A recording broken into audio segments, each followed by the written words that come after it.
Bonjour à tous, c'est Emmanuel, j'espère que vous allez bien et nous nous retrouvons dans cette deuxième partie autour de la quittance du mois de mai.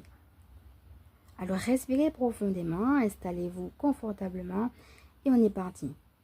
La dernière fois, nous avons parlé de challenge, regardez un petit peu comment c'est venu vous rejoindre.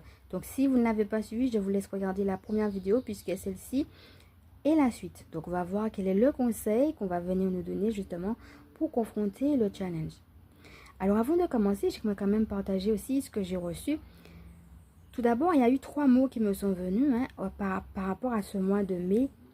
C'était profondeur, légèreté et miracle. Là, on va nous inviter vraiment à aller en profondeur des choses. Et que c'est depuis cette profondeur justement qu'on va pouvoir non seulement voir les choses différemment, comme on l'a vu dans la dernière guidance, mais aussi vivre les choses différemment. Gardez vraiment cette profondeur, retournez vraiment dans cette intériorité encore plus profondément.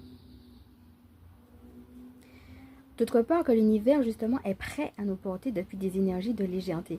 Donc dans cette profondeur-là, même si la situation est challengeante, on peut trouver une certaine légèreté. Et puis miracle, le fait que même si des fois il y a des compromis à faire, eh bien au cœur de ce que nous vivons, il est tout de même possible de croire.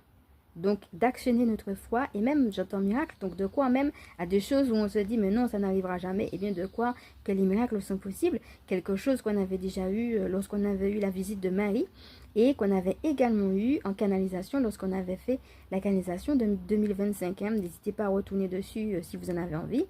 On avait dit on aurait été en 2025 invité à croire au miracle. Donc, si jamais cela vous dit et que vous avez du mal avec cette notion, n'hésitez pas à faire le soin qu'on avait fait avec Marie et puis à retourner aussi au conseil qu'elle nous donnait par rapport à cela. Alors, sachez que juste avant que je ne mette la caméra en place, il était 9h09. Donc, regardez aussi comment le chiffre 9 peut venir vous parler.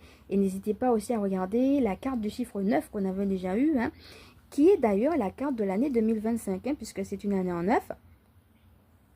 Et qui va nous inviter en effet à faire des efforts, à regarder différemment. Donc s'il faut perdre des plumes, parce que c'était ça l'idée, ok, on va les perdre, mais pour un but. Et ce but est noble, ce but c'est d'aller plus loin, c'est de s'élever. Il y a la notion de s'élever en conscience.